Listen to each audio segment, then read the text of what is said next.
السلام بنات، كنتمنى احوالكم تكون طيبه على خير والصحه ديالكم كذلك تكون على خير.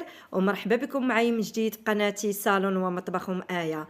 اليوم غنشارك معكم كيك اللي اقتصادي في المكونات ديالو وسهل في التحضير وكذلك كيجي رائع، كيجي هشيش ورطب وبمذاق اكثر من هائل. من قبل ما نبداو كما العاده كنتمنى تضغطوا على زر الاشتراك لايك فضلا منكم وليس امرا.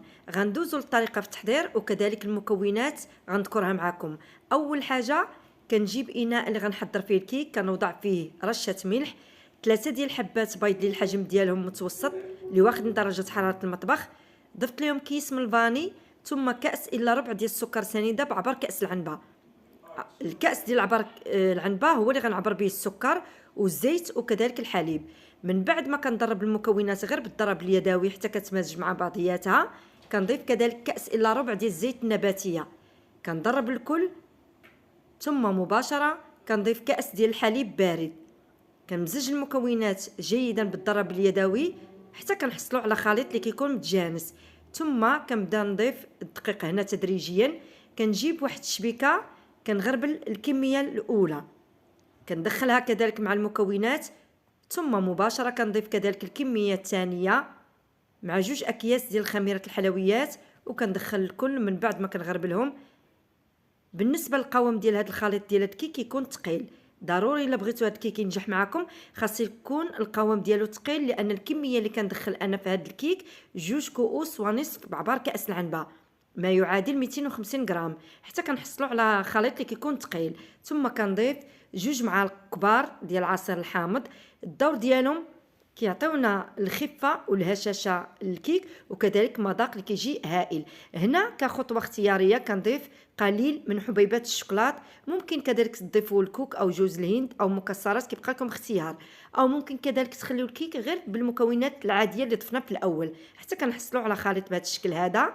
وكنجيب المول اللي دهنته بالزبده مسبقا ورشيته بالدقيق وكنفرغ الخليط كما كتلاحظوا القوام ديالو عن قرب، كذلك حتى حبيبات الشوكولات اللي كتجي في الوسط وفي الاسفل ومن فوق. مباشره هنا غنزين الكيك قبل ما ندخلو الفرن. بالنسبه للتزيين ممكن تزينوا بالطريقه اللي زينت انا، او ممكن تخليو الكيك حتى يخرج من الفرن وتزينوه بالطريقه اللي بغيتو نتوما، كيبقى لكم الاختيار. وكما كتلاحظوا كذلك اللوز ايفيلي كيبقى في الفوق ديال الكيك لان القوام خليناه ثقيل. ثم مباشره كندخلوا الفرن على درجه حراره 180 حتى كيتحمر من اسفل وينتفخ، عاد كنشعل عليه فوق يكمل الطياب ديالو. من بعد ما خرجته من الفرن هنا راه باقي سخون، مباشره كنوريكم الشكل ديالو واللون اللي كيجي اكثر من هائل. وضعته في صحن تقديم، غنوريكم الشكل ديالو، الحجم اللي كيجي طالع، كيجي واحد الكيك اللي رائع رغم البساطه في المكونات ديالو.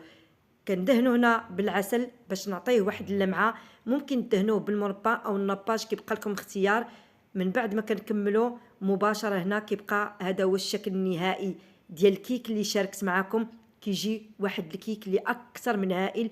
اللوز اللي ايفيلي اللي وضعنا من فوق كيبقى في الشكل ديالو كما كتلاحظوا. شاركت معكم الخطوات كاملين باش ينجح معكم حتى نتوما. غنقطع معكم قطعه كما عودتكم دائما من بعد ما غنوضعها في صحن التقديم. بالنسبه لهاد الكيك راه مكوناته بسيطه وكيتحضر في واحد وقت وجيز، ممكن تحضروا للوليدات ديالكم وكذلك حتى للضيوف ديالكم الا زدتوا عليه واحد الاضافات. هنا الكيك من بعد ما وضعته في صحن التقديم، اللون اللي كيجي اصفر بالحامض اللي وضعنا فيه، حبيبات الشوكولات اللي كتجي في الوسط وكذلك حتى في الاسفل، كيجي واحد الكيك اللي هشيش رطب قطني اسفنجي. قد ما وصفتو لكم كنتمنى فعلا تجربوه لان كيستحق تجربه، ولا جربتوه ردوا عليا في التعليقات وكذلك بارطاجيو الوصفه لتعم الفائده. وشكرا لكم، مع السلامه، الى فيديو اخر باذن الله.